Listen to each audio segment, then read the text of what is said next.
What to do? It's your boy T-Lee, and we back with another crazy video. We already know we on our crime stuff. Man discovers his roommate was just killed.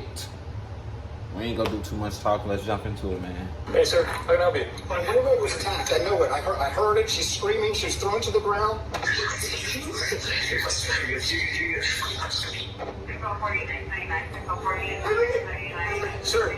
Sir, come here. This man just led police to a dead body. The victim, Amy Horwick, a celebrity sex therapist, was found lying unconscious under her third-story balcony. Officers were immediately suspicious of Amy's roommate, Michael Herman. Hey, can I see your hands? That's what I poked it on the climbing over the fence. Oh, okay, got it. What are you here? I don't know, dude. Something's off. He might be a the blood on Michael's hands and the signs of struggle found inside Amy's bathroom made it clear that this was a crime scene, and Michael is the prime suspect. Yeah. I still heard screaming. As I was leaving, I yelled up there, "Hey, mother!" Because I wanted her to think I was going upstairs, so maybe he'd stop and run. However, detectives began to have doubts. The further they investigated, the clearer it became that there was more to this crime than meets the eye. And as they dig deeper, they uncover that Amy had a history of troubled relationships and many people had it out for her. But one relationship stood out from the rest. One that was plagued with stalking, violence, and abuse, leaving disturbing clues that would lead detectives to one deranged killer. Damn. I have so much I need to say. Please give me a chance to just say it, please. At 1:11 a.m. on February 15th, 2020. She was a therapist, so she probably had some, man, crazy. 911 received a harrowing call from Amy's roommate. I want to return the sale for 434. Yeah. Somebody just attacked my roommate. We're at 28 down the street. Find out. Okay, I was the assaulted. What happened? I don't know. I was downstairs. I heard screaming. Please get a cop here. Okay, and is it who's screaming inside? I can't even think right now. Amy Horwick. I mean, who is she to you, sir? She's my roommate. Okay. Is she screaming for help? Yeah. Okay. Did you see anything? No. If the person ain't got no gun, you in the house. Why didn't you? I don't know. My first thing you call the police, but one of the things I probably would have kicked in, get a weapon, knife, something. Boom, go in there. But okay, I can't even speak for him because in that moment you don't know how you react to certain things at that moment, like a quick, you know what I'm saying? That's almost like fighting when people be like, yo, I'm finna go knock this person out. Ooh, you don't know. Your body reacts different when you see a person. You be like, oh, freeze. Some people freeze up. Some people, you know what I'm saying? So let me take that back. No, I heard her screaming, and I heard her being... Alright, so I'm gonna send out that somebody's screaming, okay? Since you didn't see anything. You don't know if she's being attacked, you're not sure. Yes, I know she's being attacked. Yeah, I'm like, okay. With sirens If she's blaring, screaming, she's getting multiple attacked. law enforcement She ain't screaming for no agents rush to reason. the scene. The information that they have as they arrive is limited. All they know is that there is a situation with a screaming woman and that somebody appears to be in danger. As soon as they arrive, Michael Herman, Amy's roommate, is the first person to come into contact. Hey, sir. Hi. How can I help you? My roommate was attacked. I know it. I heard it. She's screaming. She was thrown to the ground. I couldn't find my phone. I couldn't find anything. Okay, hold on. Okay, so you have access to here? No. Is there anybody else inside the house? My roommate. Just your roommate by yourself? Yes. You didn't check on her? Dude, I heard screaming. I don't know if that guy had a gun or a knife. I came running I couldn't find my phone. So is there somebody else inside? Yes. I think there's... Okay, sir, do me a favor. Calm down. Other than your roommate, is there anybody else inside the house? I don't know. So you didn't see anyone? I just heard her screaming. I found that she got thrown to the ground. I've been calling for her. If there's windows open, he's answering nothing. So where's your key at? Inside, downstairs, the back door's open. Okay, come on. Okay, my spare. You're good. You shoot?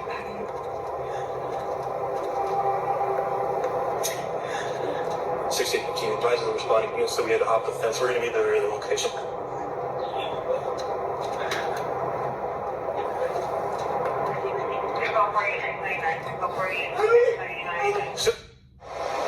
Long. Damn. Sir, come here. Relax. Take a seat. Take a seat. Oh my God. What was going on tonight? I've been asleep all night. When officers move into the courtyard, there lies Amy Harwick, 20 feet beneath her third-floor balcony, going into continuous seizures with glass surrounding her body. Bro, she's having a seizure. Oh, Jesus. Amy lived in a relatively safe area in Hollywood Hills and was a well-known family and marriage therapist, so her home being broken into was unusual, and whoever did I'm gonna let you know this now, they lying. Hollywood Hills is not safe. At all. I've been to LA and bro, it's not that hard to get in a car, group drive up there. Y'all, they making it seem like, man, it's safe, it's gated, it's like security in front. Stop that. Stop it. Stop that. Like, just in general, like if a bunch of gangsters really want to like for instance, just because celebrities live up there don't mean they safe, bro. Literally, that's how it is in over there living in that Hollywood life. Bro, Compton, all that. You think it ain't easy for them to drive and be like, all right, we want to get such and such, we finna go do that? They not that safe. You know what I'm saying? She had a painful death. She was You might feel safe, resulting in several serious injuries. The trauma to the head was so severe that it had resulted in a subgaleal and a subdural hemorrhage, sending her into continuous seizures. Not only that, but her neck showed signs that she had been strangled before falling off her balcony. Even though Amy started receiving urgent care, this situation was far from over. Not knowing whether the assailant is still in the house, officers began to breach and clear the ground floor. Do you know if there's anybody else inside the house? No, I don't. Oh my God. Anyone else inside? It's the LAPD. Come out with your hands up.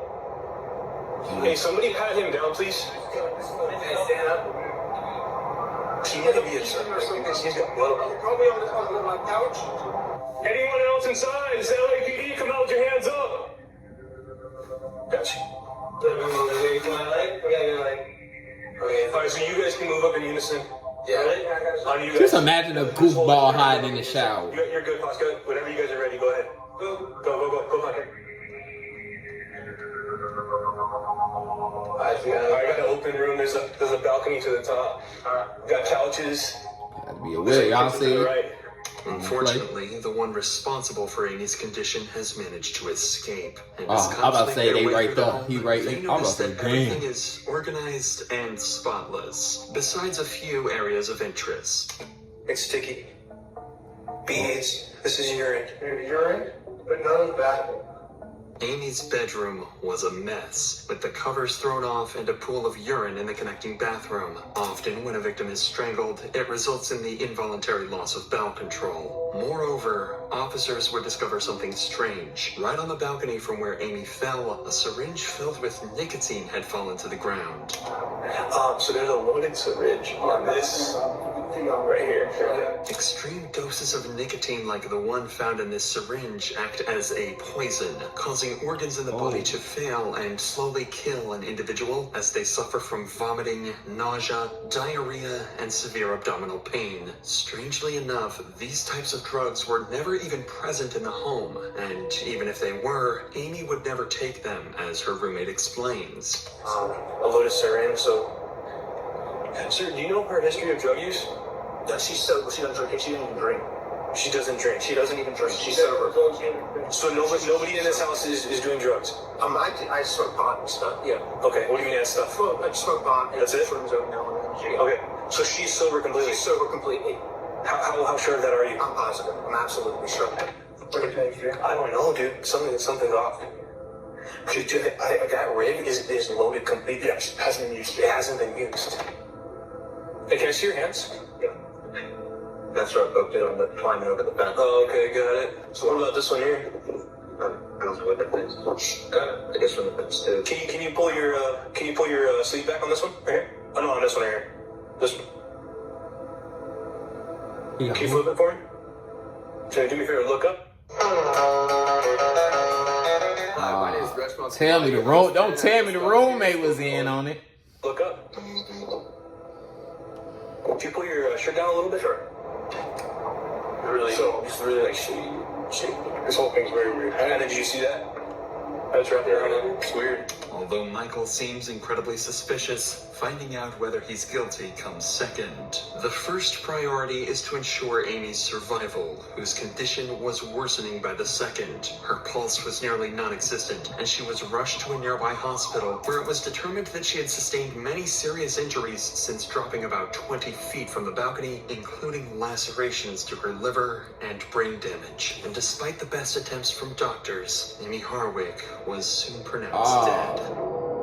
The syringe filled with nicotine, Amy's injuries before the fall, and no missing items. These were all clues that this was not a burglary gone wrong, but a planned murder. For police, this would make sense because working as a specialized sex therapist, and one that was very public with several shows and media presence at the time, was risky. There could have been too many people who had it out for her, since therapists often have to deal with emotionally problematic and sometimes obsessive individuals. For now, though, Michael Herman was the only person around Amy when she was murdered, making him the first suspect. Yep. Michael was already a suspicious individual, as his frequent campus use led officers to believe that he had at least some knowledge of drugs and could be behind the nicotine syringe. But more telling was the fact that his arms were covered in blood and scratches, which made him look even more guilty. So to get to the bottom of this, Michael was brought in for an interview where he would stay adamant about his innocence. Can you remember? Do you still hear I screaming? still heard screaming when I was Still hear screaming.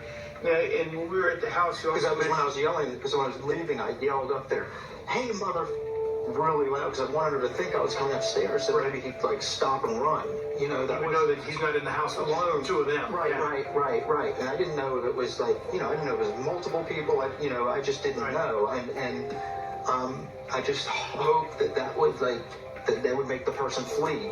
Michael claims that after returning home, he heard screams from inside the house and then shouted loudly to scare off the potential attacker. He then entered the home to find the front door open and Amy Harwick's body on the ground. He immediately called 911 and attempted to provide aid while waiting for emergency responders. Not only does Michael fully cooperate with law enforcement, but he also has a solid alibi and witness testimonies supporting his account. Additionally, there is no forensic evidence linking Michael to the crime. Still, detectives can't rule out Michael just yet. So who did it?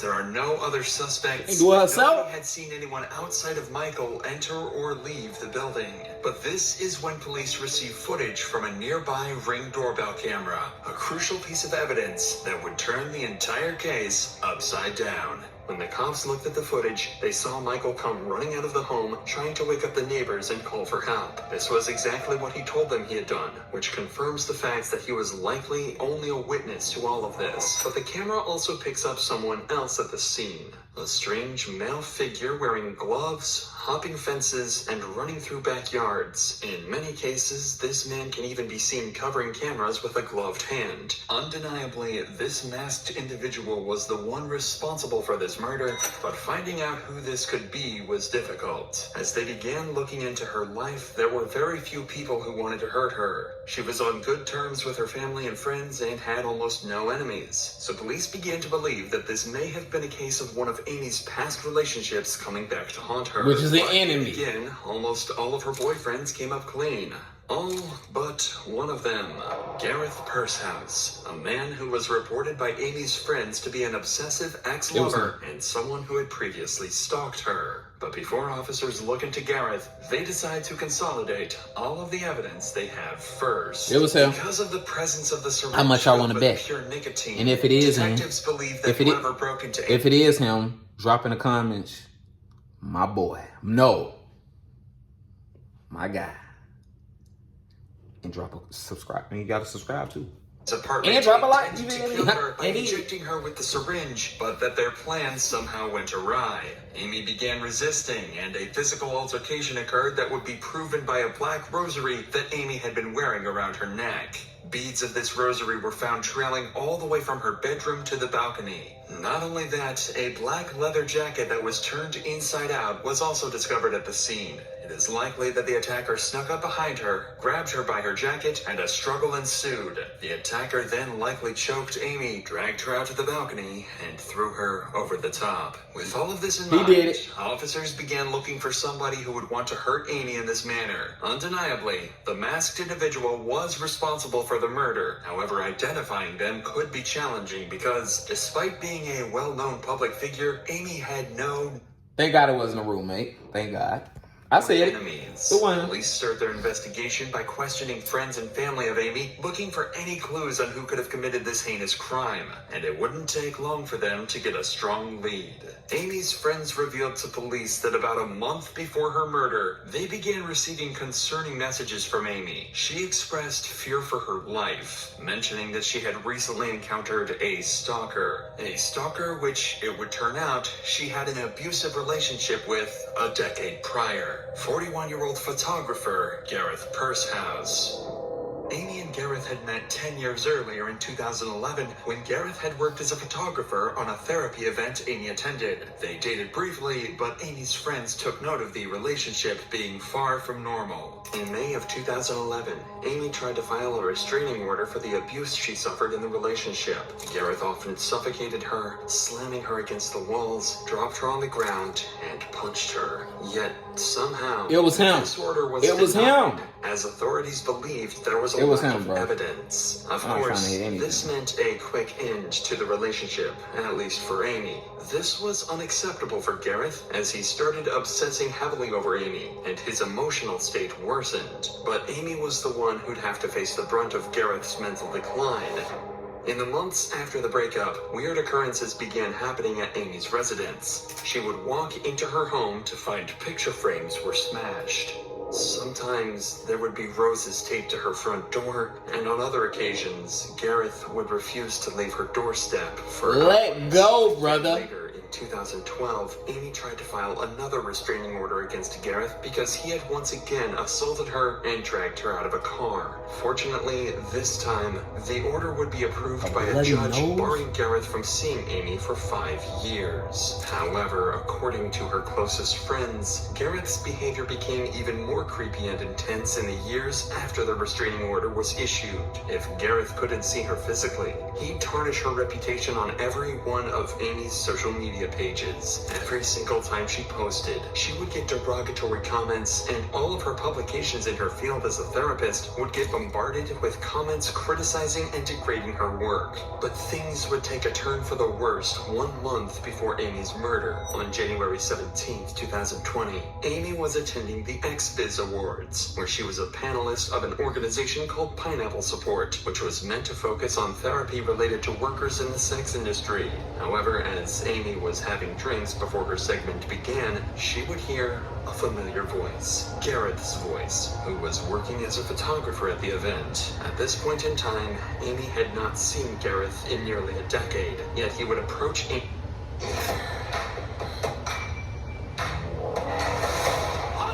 Somebody. Amy. He needs Jesus. Angry and upset, saying that she ruined his life. One of Amy's friends would outline what the two talked about as Amy called him for help.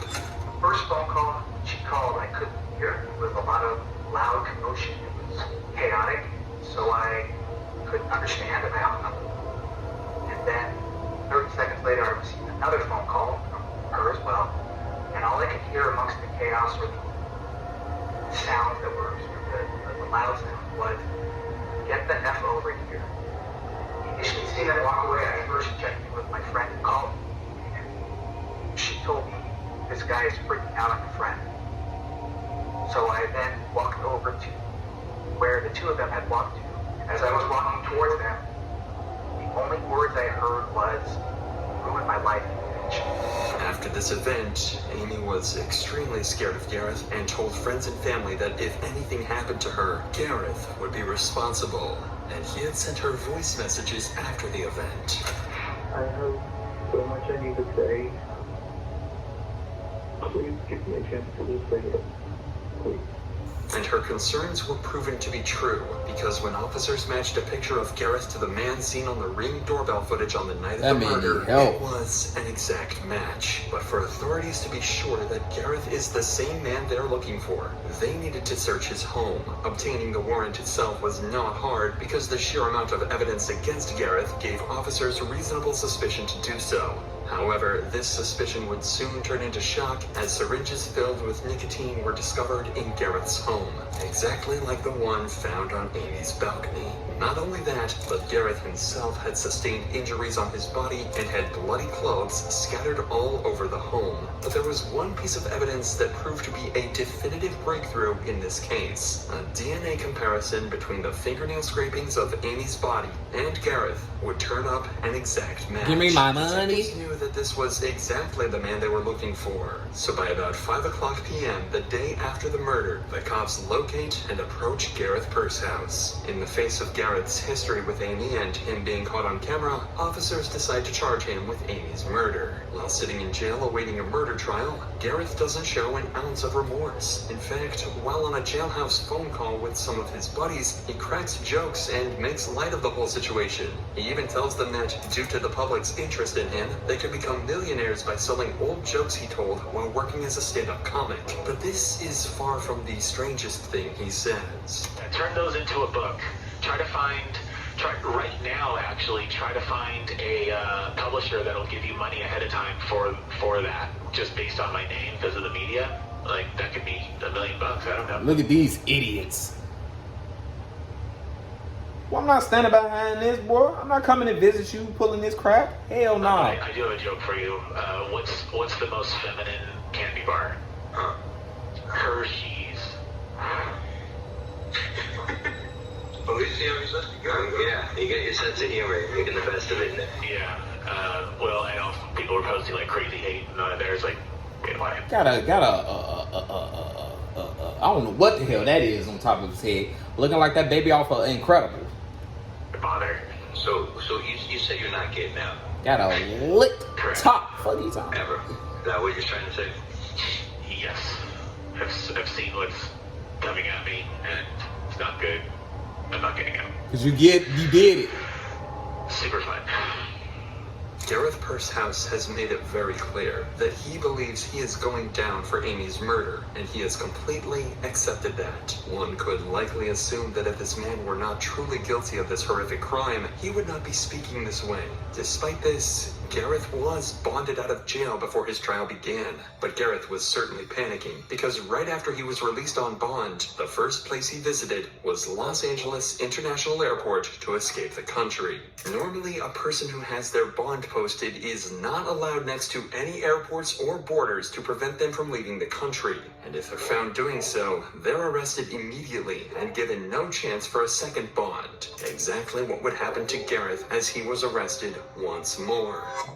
The trial of Gareth Purse House began in August of 2023. The defense claimed that Gareth was only there to talk to Amy and that her death was an accident. They also argued that while Gareth had brought that syringe filled with nicotine to the scene, he had only intended it to be used for his own side. But the prosecution took a different approach and painted Gareth as an obsessive killer. She rejected. Damn, fat neck ass. She cut off all contact. And to punish her for that, he broke into her house on Valentine's Day.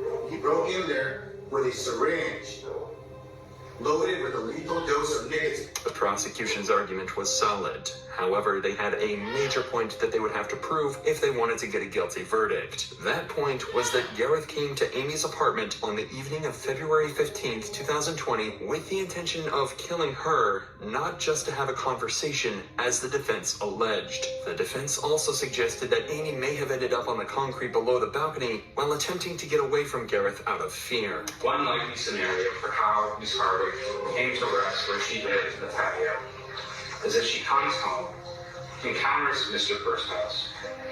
In a panic, she runs through her bedroom to her balcony, climbs up and over the railing, attempts to lower herself or climb down, and is unsuccessful. he followed. Throughout the entire trial, Gareth Pursehouse never once took the stand to testify on his own behalf. Most legal experts will say that this is something that can be very telling to a jury. After all, if an innocent person has nothing to hide, then it is suspicious that he wouldn't speak out to defend himself. But whether or not the jury in this case will see things his way, only time will tell. After finishing the deliberation process, the jury in this case reached their decision in September of 2023.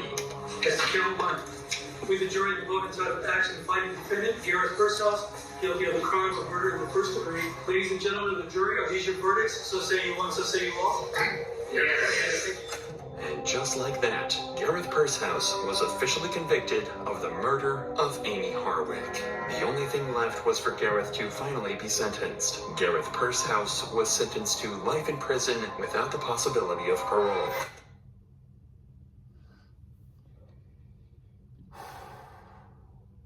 They might tackle us for life to try their... You ladies stay safe out there.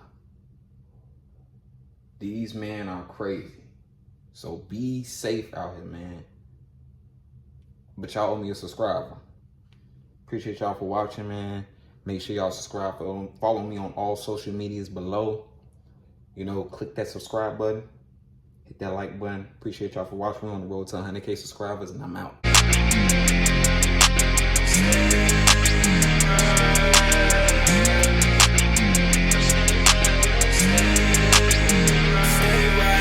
What you gonna do now?